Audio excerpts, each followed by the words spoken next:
코로나19 팬데믹이 서서히 엔데믹을 향해 가고 있죠. 억눌러왔던 여행 욕구를 충족시키려는 사람들로 각국 공항이 들썩인다고 하는데요. 오늘은 사라져서 아쉬운 항공사 또는 이해는 되지 않지만 기발했던 항공사와 서비스에 대해서 소개해 볼게요. 미국 레스토랑 체인점이자 한국 논현동에도 지점을 냈던 후터스는 전 세계에서 430여 개 매장을 두고 있을 만큼 대규모 사업체입니다. 후터스 레스토랑이 유명했던 이유, 키 크고 예쁜 언니들이 서빙을 해주기 때문이었죠. 이런 후터스가 한때 후터스 에어라는 항공사를 운영하기도 했습니다.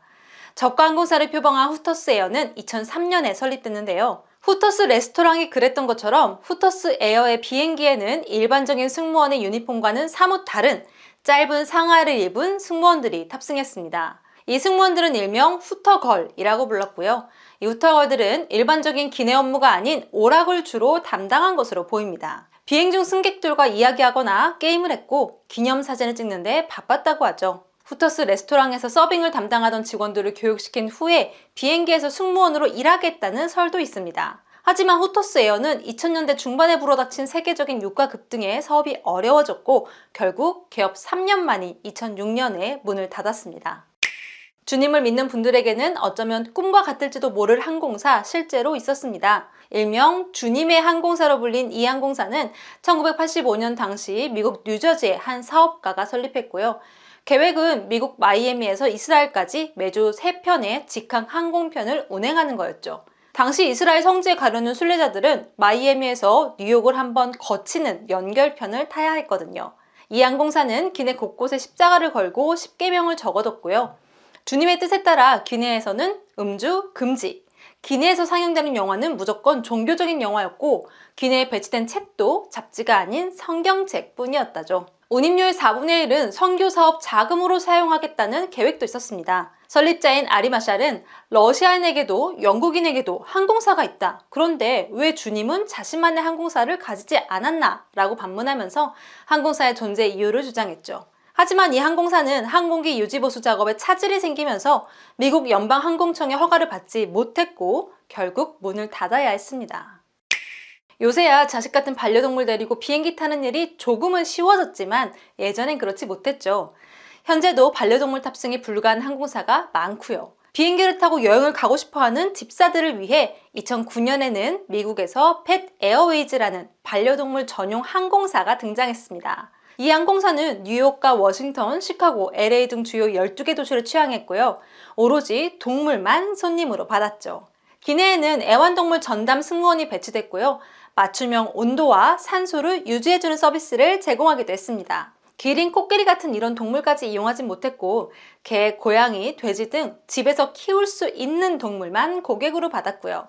주인이 반려견을 맡기면 비행 전에 산책도 시켜주고요. 장거리 노선이라면 중간 기착지에서 식사 또는 화장실에 갈 시간도 마련해줬죠. 목적지에 도착한 뒤에도 극진한 케어를 받다가 다른 비행기를 탔던 주인이 도착하면 데려가는 방식이었습니다. 약 9,000마리의 반려동물이 이 항공사의 승객으로서 호강을 누렸는데요. 하지만 주인이 탄 비행기와 스케줄을 맞추는 게 어려웠고 재정적 어려움에 처하게 되면서 결국 문을 닫았습니다. 다만 웹사이트는 여전히 활성화되어 있고요. 2022년 중반을 희망합니다 라는 메시지로 봤을 때 사업이 재개될 가능성도 있는 것으로 보입니다. 오래된 비행기를 타면 비행기 좌석에 재떨이가 있는 걸 볼 수 있는데요. 과거에는 비행기 내에서 흡연이 가능한 항공편이 있었다는 뜻이지만 사실 개인 전용기가 아니고는 이런 비행기는 거의 찾아볼 수가 없죠. 흡연자들에게는 10시간 이상의 국제선을 타는 일은 그만큼 고역이었을 텐데요. 이용료는 비싸면서 담배도 못 풀게 하는 항공사 이용에 불만이 가득했던 독일의 기업가 알렉산더 쇼프만은 2006년에 흡연자의 국제항공사 일명 스민트 에어 설립을 추진합니다. 스민트 에어는 559석짜리 보잉 747기를 138석으로 개조해서 1등석과 비즈니스석만 있는 고급형 비행기로 만들겠다고 선언했습니다. 전 좌석에서 흡연이 당연히 가능하고요. 심지어 승무원들도 기내에서 담배를 피울 수 있도록 허가할 예정이었죠. 스민트 에어는 탑승객에게 쿠바산 시가를 제공하고 좌석마다 대형 재떨이를 갖추게 하겠다고 공언했습니다. 하지만 자금 조달 과정에서 문제가 생겨서 막판에 사업을 접어야 했는데요. 건강상의 문제뿐만 아니라 흡연으로 인한 연기 때문에 비행기 사고 위험이 높아질 수도 있는 만큼 앞으로도 이 사업의 성공 가능성은 희박해 보입니다. 수영복 달력으로 인기를 끈 베트남 항공사 기억하시나요? 비에젯 항공은 2012년부터 2019년까지 기내에서 수영복 쇼를 벌이거나 란제를 입은 여성 모델을 내세운 마케팅을 벌여왔죠. 자극적인 마케팅은 베트남 최초의 민간 저비용 항공사를 베트남 최고의 글로벌 항공사로 키울 수 있었던 비결이 됐죠. 이 항공사의 상징적인 마케팅은 다름 아닌 달력입니다. 매년 베트남과 일본, 태국 등 아시아 각국을 상징하는 다양한 꽃에서 영감을 얻은 수영복 화보를 모은 건데요. 촬영 현장을 담은 영상이 유튜브나 SNS를 통해서 공개되면서 더 많은 관심을 받기도 했습니다. 비에젯은 여성을 상품화한다는 비난을 꾸준히 받았지만 항공사 측은 많은 고객이 섹시한 모델을 좋아한다면서 딱 잘라 말했죠. 숱한 논란과 비난에도 불구하고 비에젯 항공은 2019년까지 달력 제작을 이어갔습니다.